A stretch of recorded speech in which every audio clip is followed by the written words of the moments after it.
വീണ്ടും ഞാൻ മിഠായി കടലാസായിട്ടാട്ടോ എത്തിയിട്ടുള്ളത്. അപ്പോൾ ഈ ഒരു മിഠായി കടലാസ് യൂസ് ചെയ്തിട്ട് നമുക്ക് ക്രിസ്മസ് ട്രീ ഉണ്ടാക്കിയെടുക്കാം കേട്ടോ.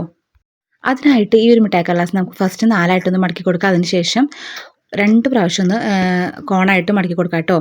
അപ്പോൾ നമുക്ക് ഇതുപോലത്തെ കുറച്ച് ഫോൾഡിങ്ങുകൾ കാണാൻ പറ്റും.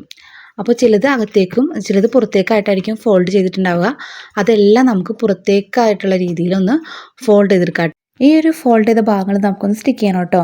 അപ്പോൾ അതിനായിട്ട് ഈ ഒരു മിഠായി കടലാസിൻ്റെ ഉള്ളിൽ നമുക്ക് മെയിനായിട്ട് 4 സ്ക്വയർസാണ് വരുന്നത്. ഈ 4 സ്ക്വയർസിൻ്റെ ഉള്ളിൽ നമ്മൾ 3 ലൈൻസ് വരച്ച് കൊടുക്കുന്നുണ്ട് കേട്ടോ. ഈ 3 ലൈൻസിൻ്റെ ഉള്ളിലായിട്ട് വീണ്ടും നമ്മൾ പാർട്ട് ചെയ്ത് കൊടുക്കുന്നുണ്ട്. ആ ഒരു ലൈൻസിലാണ് നമ്മൾ ഗ്ലൂ അപ്ലൈ ചെയ്തിട്ട് ഫോൾഡിങ്സ് കറക്റ്റ് ചെയ്തെടുക്കുന്നത് കേട്ടോ. അപ്പോൾ ഇത് നിങ്ങൾക്ക് കറക്റ്റായി മനസ്സിലാകാൻ വേണ്ടിയിട്ട് ഞാൻ ഒരു വൈറ്റ് പേപ്പറിൽ കാണിച്ചു തരാം. അപ്പോൾ ഇതുപോലെ മിഠായി കടലാസ് ഫോൾഡ് ചെയ്ത പോലെ തന്നെ നമ്മൾ ഈ ഒരു വൈറ്റ് പേപ്പർ 4ആയിട്ട് ഫോൾഡ് ചെയ്യുന്നുണ്ട്. എന്നിട്ട് പെൻ യൂസ് ചെയ്തിട്ട് ഇതുപോലെ ഒന്ന് 4 ലൈൻസ് വരയ്ക്കുന്നുണ്ട് കേട്ടോ. ഇനി ഈ ഒരു സ്ക്വയറിൽ സെൻറ്ററിൽ ഇതുപോലെ 2ആയിട്ട് പാർട്ട് ചെയ്ത് കൊടുക്കുന്നുണ്ട്. ഇനി ആ ഒരു പാർട്ടിനെ വീണ്ടും 2ആയിട്ടൊന്ന് പാർട്ട് ചെയ്ത് കൊടുക്കുന്നുണ്ട് കേട്ടോ. ഈ ഒരു സെൻറ്റർ ലൈനെല്ലാം ഞാൻ നിങ്ങൾക്ക് മനസ്സിലാവാൻ വേണ്ടിയിട്ട് ഗ്രീൻ കളർ സ്കെച്ച് യൂസ് ചെയ്താണ് വരയ്ക്കുന്നത്. അപ്പോൾ ഈ ഒരു ഗ്രീൻ കളർ സ്കെച്ച് യൂസ് ചെയ്ത് വരച്ച വരകളിൽ ഗ്ലൂ ഗൺ യൂസ് ചെയ്തിട്ട് വളരെ കുറഞ്ഞ എമൗണ്ടിൽ ഗ്ലൂ അപ്ലൈ ചെയ്ത് ഇതുപോലെ പുറത്തേക്ക് വരുന്ന രീതിയിൽ ഫോൾഡ് ചെയ്ത് കൊടുക്കാം കേട്ടോ.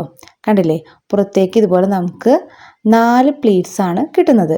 അപ്പോൾ ഒരു സ്ക്വയറിൽ നിന്ന് ഇതുപോലെ 4 പ്ലീറ്റ്സ് കിട്ടും കേട്ടോ. അതുപോലെ എല്ലാ സ്ക്വയർസും ചെയ്തെടുക്കുക.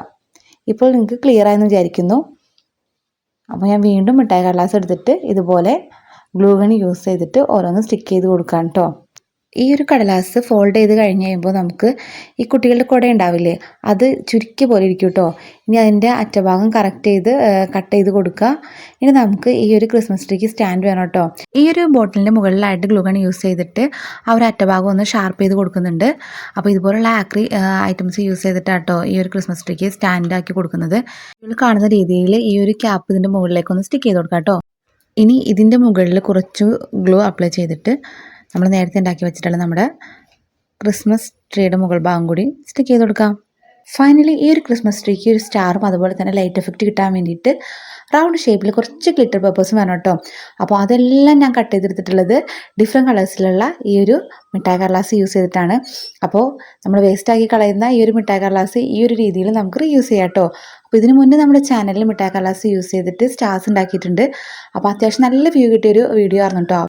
അപ്പോൾ എല്ലാവരും അതൊന്ന് കയറി കാണാം കേട്ടോ. പിന്നെ ഈ ഒരു വീഡിയോയുടെ ഫുൾ വീഡിയോ ഞാൻ റിലേറ്റഡ് വീഡിയോയിൽ മെൻഷൻ ചെയ്തേക്കാം. അപ്പോൾ ഇത് ഇഷ്ടപ്പെട്ടിട്ടെങ്കിൽ തീർച്ചയായിട്ടും ലൈക്ക് ചെയ്യാനും ഷെയർ ചെയ്യാനും കമൻറ്റ് ചെയ്യാനും ഒപ്പം സബ്സ്ക്രൈബ് ചെയ്യാനും മറക്കരുത് കേട്ടോ. താങ്ക്